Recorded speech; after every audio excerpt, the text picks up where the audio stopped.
दोस्तों, आपके अपने चैनल साहिबा इंस्पायर्ड पर आपका बहुत बहुत स्वागत है। आपको हमारे इस चैनल में प्रेरणादायक कहानियाँ और भारत के साधु संतों की जीवनी और उनके विचार, उनके उपदेश सुनने में और देखने में मिलेंगे। आशा है आप हमारे इस चैनल को पसंद करेंगे और हमें बहुत प्यार देंगे। आप सबके विश्वास पर मैं आज का वीडियो शुरू करती हूँ। बहुत पहले की बात है, एक गांव में माधव नाम का गरीब किसान रहता था। माधव के घर में बहुत समय के बाद एक लड़का पैदा हुआ। माधव और उसकी पत्नी बहुत खुश थे। सभी आसपास के लोग माधव को बधाई देने के लिए आ रहे थे। तभी बाहर से एक साधु ने भिक्षा के लिए आवाज लगाई। माधव के घर में आज खुशी का दिन था, इसलिए उसने साधु महाराज को अंदर बुला लिया और बैठने के लिए कहा। जब साधु महाराज बैठ गए तो माधव ने साधु महाराज से कहा, बाबा, हमारे घर में बहुत समय के बाद संतान ने जन्म लिया है, आप कृपया करके इसका नामकरण कर दीजिए। साधु ने जैसे ही बच्चे को अपनी गोद में उठाया, तभी साधु ने देखा कि बच्चे की बाजू पर एक चिन्ह बना हुआ है जो राजयोग को दर्शाता है। साधु बच्चे की बाजू के ऊपर चिन्ह देखकर हैरान रह गया। माधव ने जब साधु को हैरान परेशान देखा तो उसने कहा, बाबा, क्या बात है, आप इतना परेशान नजर आ रहे हो। साधु ने कहा, बेटा, मैं परेशान नहीं हूँ, बल्कि मैं तो बहुत खुश हूँ, क्योंकि तुम्हारा बेटा बहुत तकदीर वाला है। तुम्हारे बेटे की किस्मत में राजयोग लिखा है। माधव ने कहा, बाबा, मैं आपकी बात समझा नहीं, आप क्या कहना चाहते हो।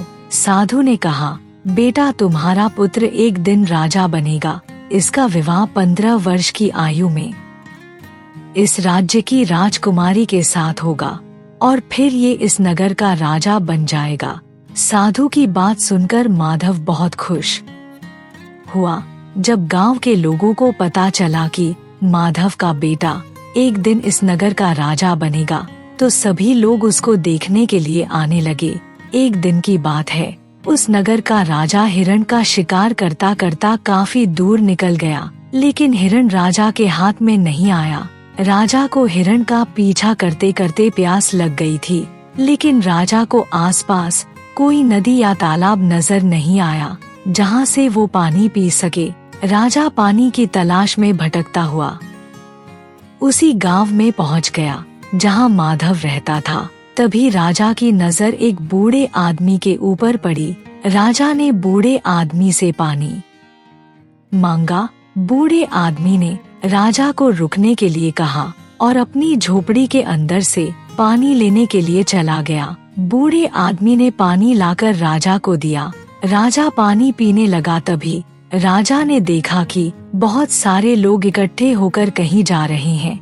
राजा ने बूढ़े आदमी से उन लोगों के बारे में पूछा तो बूढ़े आदमी ने कहा, ये सभी इकट्ठे होकर माधव के घर जा रहे हैं, क्योंकि उसके घर में एक बहुत ही तकदीर वाला पुत्र पैदा हुआ है और एक साधु बाबा ने उसके बारे में भविष्यवाणी की है।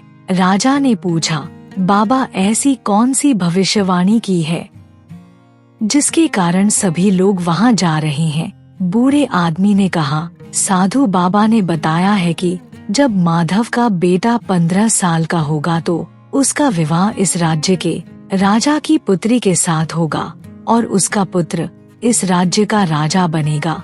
बूढ़े आदमी की बात सुनकर राजा को बहुत गुस्सा आया कि आखिर एक किसान का बेटा उसकी पुत्री के साथ विवाह कैसे कर सकता है। राजा ये बात सोचता हुआ वापस राजमहल चला गया। अगले दिन राजा ने कुछ सोचा और अपना वेश बदलकर उसी गांव में पहुंच गया।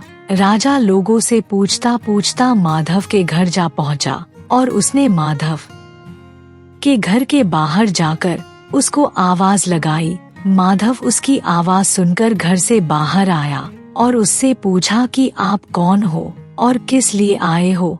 राजा ने कहा, मैं सेठ धनीराम हूँ और मैं पास के ही गांव में रहता हूँ।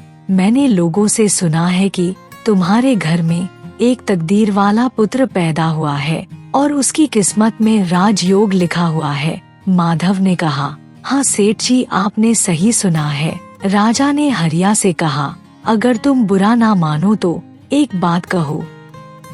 माधव ने कहा, हाँ सेठ जी बोलो।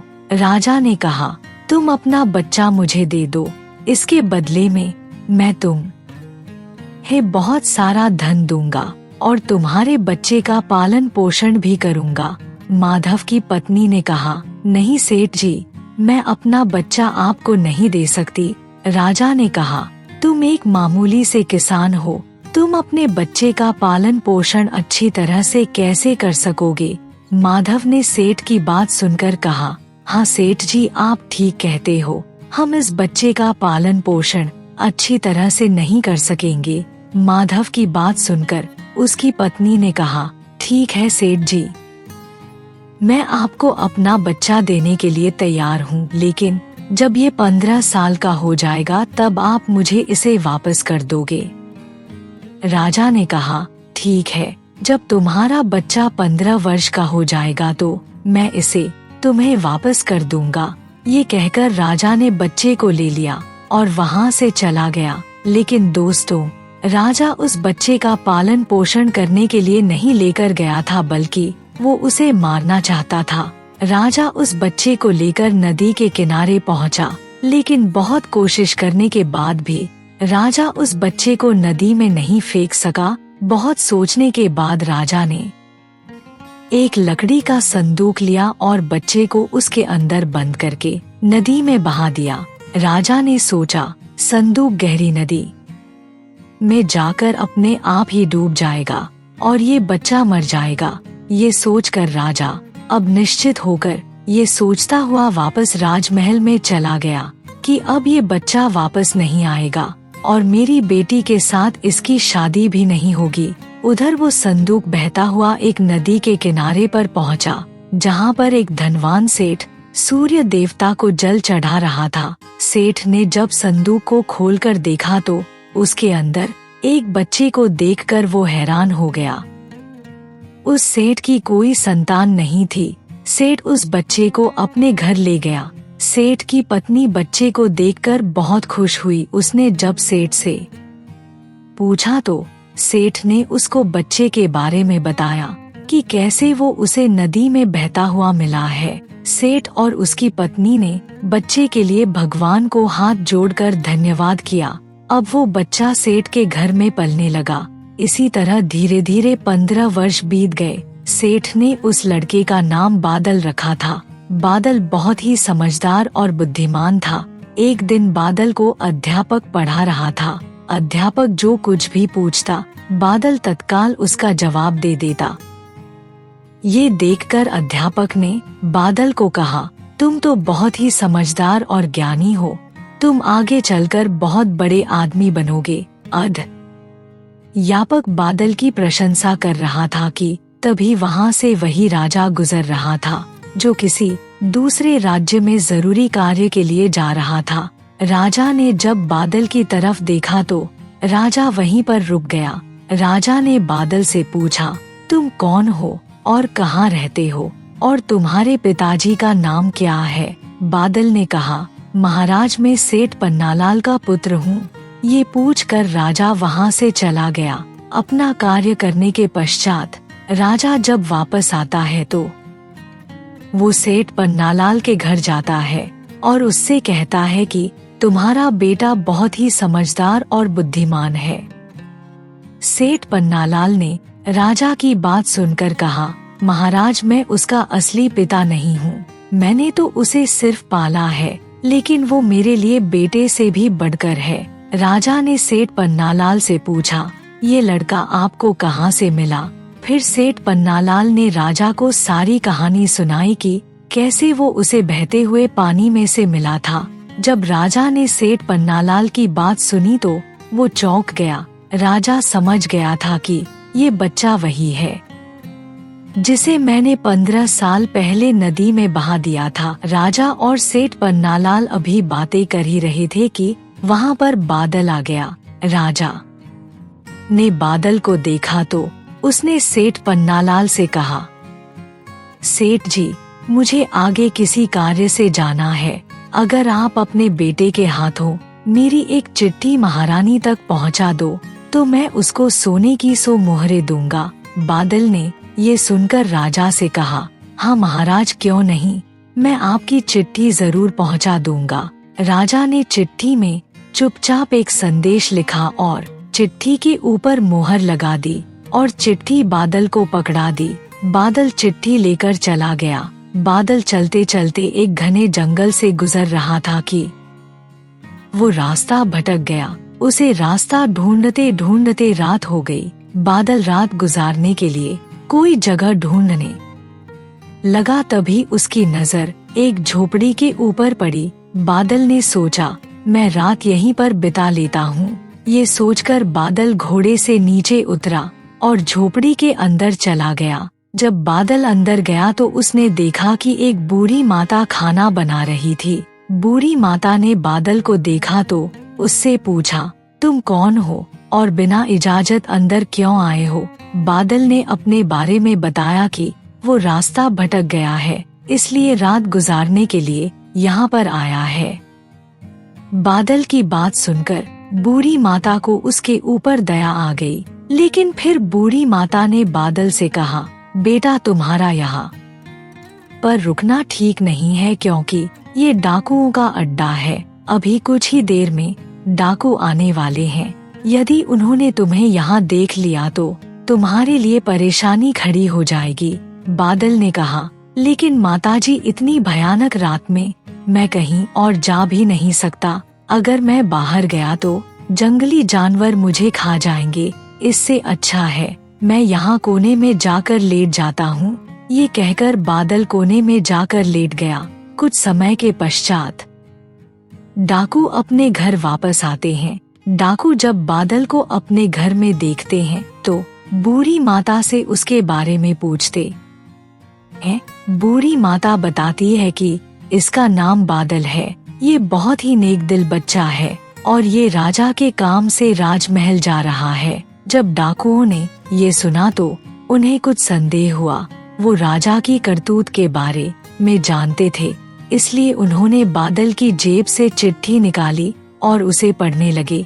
जैसे ही डाकुओं ने वो चिट्ठी पढ़ी तो वो सब समझ गए। बूढ़ी माता ने उनसे पूछा, चिट्ठी में क्या लिखा है? उनमें से एक डाकू ने बताया कि चिट्ठी में लिखा है कि जैसे ही ये लड़का तुम्हारे पास पहुँचे, इसको उसी समय मरवाकर कहीं दूर दफना देना। ये काम मेरे पहुंचने से पहले हो जाना चाहिए। बूढ़ी माता ने जब ये बात सुनी तो बोली, ये राजा कितना दुष्ट है, जिसके हाथों चिट्ठी भिजवा रहा है उसी को मरवाने का आदेश भी दे रहा है। ये सोचकर बूढ़ी माता ने सोचा कि मुझे इस मासूम को बचाना चाहिए। उसने डाकुओं से कहा। तब डाकुओं ने दूसरी चिट्ठी लिखकर उस चिट्ठी से बदल दी और वापस बादल की जेब में रख दी। इसके बाद डाकू वहाँ से चले गए। सुबह होते ही बादल उठा और बूढ़ी माता को धन्यवाद देकर वहाँ से चला गया। बादल कुछ समय के बाद ही राजमहल पहुँच गया और उसने चिट्ठी महारानी को दे दी। महारानी ने चिट्ठी पढ़ी तो चिट्ठी में लिखा था कि ये लड़का बहुत ही बुद्धिमान और ज्ञानी है, ये राजकुमारी से विवाह करने लायक है, इसलिए मेरे आने से पहले ही तुम इसका विवाह राजकुमारी से कर दो। महारानी सोचने लगी कि आखिर कैसे महाराज किसी अनजान से राजकुमारी का विवाह कर सकते हैं, लेकिन फिर उसने देखा कि चिट्ठी पर राजा की मोहर भी लगी हुई थी, इसलिए ये लड़का झूठ नहीं बोल सकता। ये सोचकर महारानी ने राजकुमारी का विवाह उस युवक से कर दिया। कुछ दिनों के बाद जब राजा वापस आया तो उसे पता लगा कि उसकी पुत्री का विवाह उसी युवक से हो गया है। ये सुनते ही राजा गुस्से से आग बबूला हो गया। उसने महारानी से पूछा, तुमने ये सब क्यों किया? तो महारानी ने बताया कि महाराज, जैसा कि आपने चिट्ठी में लिखा था मैंने वैसा ही किया है। राजा ने महारानी को चिट्ठी दिखाने के लिए कहा। जब महारानी ने चिट्ठी दिखाई तो राजा ने चिट्ठी में कुछ और ही लिखा पाया। ये देखकर राजा ने गुस्से में सैनिकों को कहा, जाओ और जाकर बादल को पकड़ कर लाओ। सैनिक तुरंत गए और बादल को पकड़ कर ले आए। राजा ने गुस्से में बादल से कहा, तुमने धोखे से मेरी पुत्री के साथ विवाह तो कर लिया, लेकिन मैं तुम्हें अपना दामाद स्वीकार नहीं करूँगा। बादल ने राजा की बात सुनकर कहा, लेकिन महाराज, मैंने तो आपके साथ कोई धोखा नहीं किया है। राजा ने बादल की बात सुनकर कहा, तुम मुझे भी बेवकूफ बनाना चाहते हो, लेकिन मैं तुम्हें अपना दामाद स्वीकार नहीं करूँगा। हाँ, लेकिन मैं तुम्हें एक शर्त पर ही अपना दामाद स्वीकार कर सकता हूँ। बादल ने कहा, महाराज, आपकी क्या शर्त है? राजा ने कहा, अगर तुम मुझे शैतान के 2 सोने के बाल ला दो तो मैं तुम्हें अपना दामाद स्वीकार कर सकता हूँ, और उसके बाद मैं तुम्हें अपना राज्य भी सौंप दूंगा। लेकिन अगर तुम बाल लेकर नहीं आए तो मैं तुम्हें फांसी पर चढ़ा दूंगा। बादल ने कहा, ठीक है महाराज, मैं अपनी तरफ से पूरी कोशिश करूंगा। ये कहकर बादल घोड़े पर सवार होकर वहाँ से चला जाता है। वो चलते चलते एक दूसरे राज्य में पहुँचता है। तब तक रात हो जाती है। बादल राजमहल के द्वार पर पहुँचता है और सैनिक से कहता है कि मैं एक परदेसी हूँ और आज की रात आपके यहाँ रुकना चाहता हूँ। सैनिक उसी समय बादल को राजा के पास ले गए। राजा ने बादल से उसके बारे में पूछा तो बादल ने सारी कहानी उनको सुना दी। राजा ने जब ये सुना तो उन्होंने बादल से कहा, बेटा, तुम शैतान के बाल लेने के लिए तो निकल गए हो, लेकिन क्या तुम्हें पता है कि वो शैतान कहाँ रहता है? बादल ने कहा, महाराज, मैं सब कुछ जानता हूँ। राजा ने कहा, अगर तुम सब कुछ जानते हो तो कृपया ये भी बताओ कि हमारे राज्य का सबसे बड़ा कुआं सूख क्यों गया है, जबकि उसमें सबसे मीठा पानी निकलता था। बादल ने कहा, हाँ महाराज, मैं ये भी जानता हूँ कि आपका मीठे पानी का कुआं सूख कैसे गया। राजा ने उसकी बात सुनकर कहा, बेटा, फिर मुझे जल्दी से बताओ कि हमारा कुआं सूख क्यों गया। अगर तुमने मुझे उसके सूखने का कारण बता दिया तो मैं तुम्हें सोने चांदी से तोल दूंगा। बादल ने कहा, महाराज, इसका जवाब मैं आपको अभी नहीं दे सकता, लेकिन जब वापस आऊंगा तो जरूर दूंगा। राजा ने उसकी बात मान ली और सैनिकों को उसके रहने का इंतजाम करने के लिए बोल दिया। अगली सुबह बादल वहाँ से आगे चल दिया। बादल चलते चलते एक नदी के किनारे पहुँचा। बादल नदी को देखकर सोचने लगा कि मैं इतनी बड़ी नदी को कैसे पार करूँगा। तभी बादल ने देखा कि एक व्यक्ति नाव लेकर उसकी तरफ चला आ रहा था। बादल ने उससे कहा, क्या तुम मुझे दूसरे किनारे पर छोड़ सकते हो? उस व्यक्ति ने कहा, हाँ बिल्कुल छोड़ सकता हूँ, लेकिन उससे पहले तुम्हें मेरे एक सवाल का जवाब देना होगा। बादल ने कहा, पूछो, क्या पूछना चाहते हो? नाविक ने कहा, मेरा सवाल ये है कि मुझे इस काम से आज़ादी कब मिलेगी? बादल ने उसकी बात सुनकर कहा, तुम्हारे इस सवाल का जवाब मैं जरूर दूंगा, लेकिन उसके लिए तुम्हें मेरे वापसी का इंतजार करना होगा। इतना सुनकर उस व्यक्ति ने बादल को अपनी नाव में बिठा लिया और उसको दूसरे किनारे पर छोड़ दिया। बादल जल्दी से नाव से उतरा और आगे चल दिया। बादल चलते चलते एक गुफा के पास पहुंचा। गुफा को देखकर बादल ने मन में सोचा कि लगता है ये वही गुफा है जहां वो शैतान रहता है। ये सोचकर बादल गुफा के अंदर चला गया। गुफा के अंदर जाने पर बादल को एक बूढ़ी डायन मिलती है। उसने बादल से पूछा, तुम कौन हो? बादल ने अपनी सारी कहानी उस डायन को बताई। वो डायन उस शैतान की माँ थी जिसके 2 सोने के बाल लेने के लिए बादल वहाँ आया था। बादल ने कहा, माताजी, अगर मैं 2 सोने के बाल लेकर वापस नहीं गया तो राजा मुझे फांसी पर चढ़ा देगा। उसकी सारी बातें सुनकर डायन को उस पर दया आ गई। उसने कहा, ठीक है बेटा, मैं तुम्हें शैतान के 2 बाल दे दूंगी। बादल ने कहा, माताजी, अगर आपकी आज्ञा हो तो मैं आपसे 2 सवालों के जवाब जानना चाहता हूँ।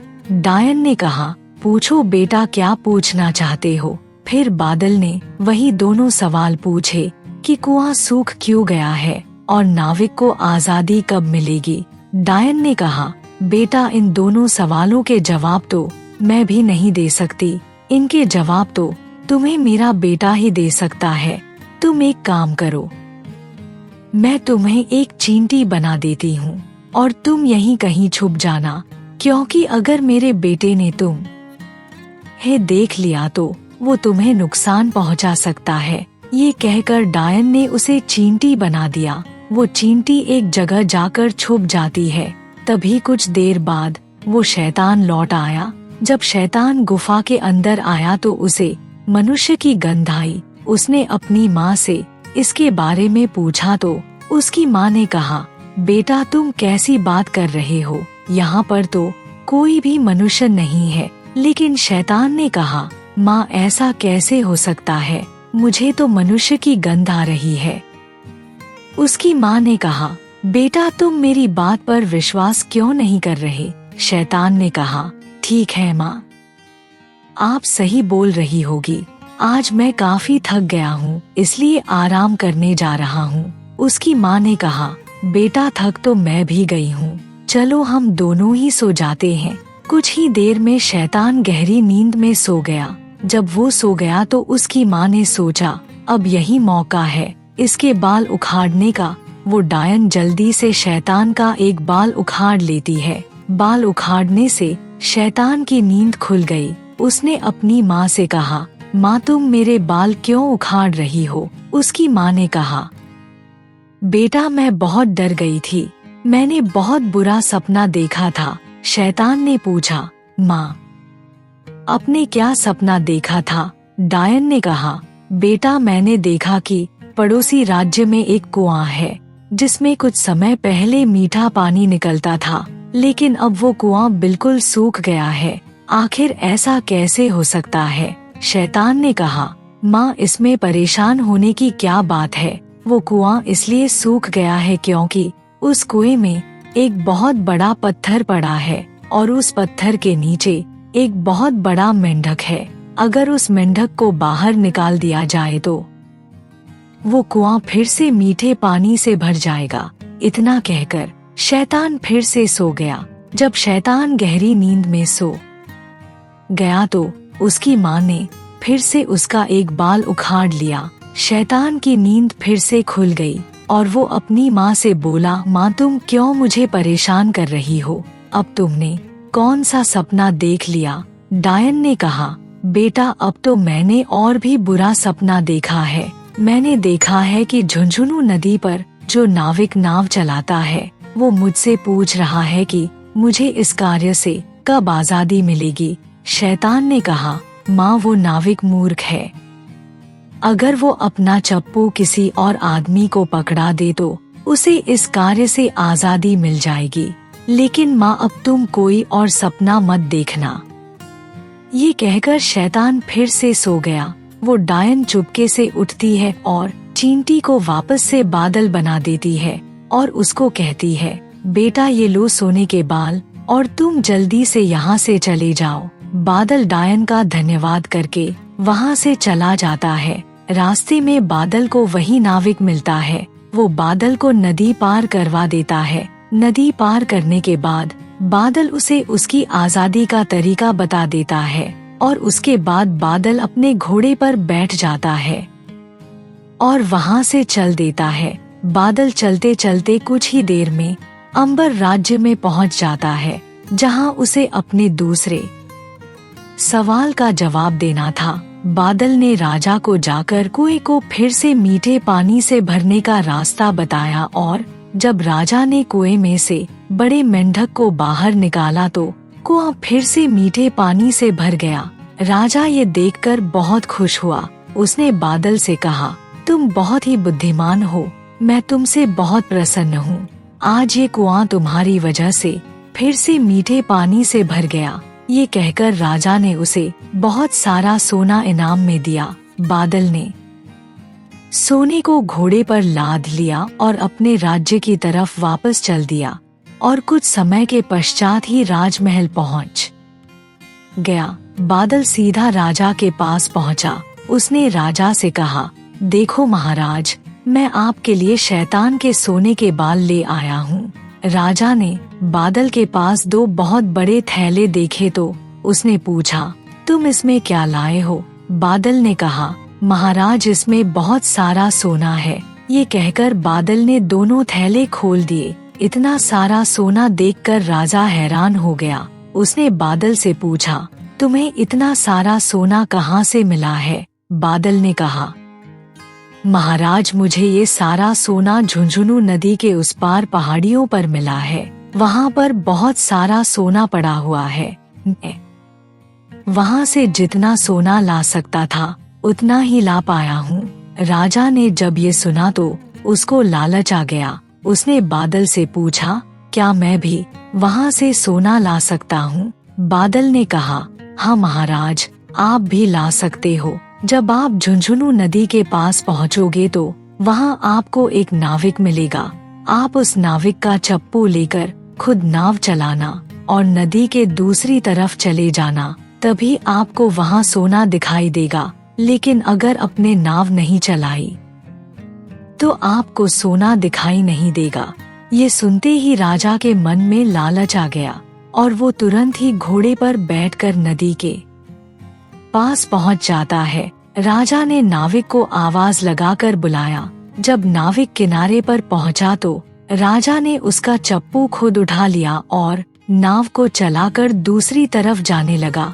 तभी वो नाविक उस नाव पर से गायब हो गया और राजा उसी नाव का नाविक बनकर रह जाता है। उधर बादल उस राज्य का राजा बन जाता है। उसके राजा बनने की खबर आसपास के गांव में फैल जाती है। लोग माधव के पास जाते हैं और उसको बताते हैं कि तुम्हारा बेटा मिल गया है और वो इस राज्य का राजा भी बन गया है और उसका विवाह भी राजकुमारी से हुआ है। ये सुनकर माधव और उसकी पत्नी राजमहल पहुंच गए और बादल से मिलकर सारी बात उसको बता देते हैं। तभी वहाँ पर सेठ पन्नालाल भी आ जाते हैं। वो बादल को बताते हैं कि हाँ बेटा, यही तुम्हारा असली माता पिता है। तुम तो मुझे नदी में मिले थे। ये सुनकर बादल ने अपने माता पिता को गले से लगा लिया और उस राज्य में ही राज करने लगता है। दोस्तों, आपको ये कहानी कैसी लगी? कृपया कमेंट करके मुझे जरूर बताएं और चैनल को सब्सक्राइब और कहानी को शेयर जरूर करें।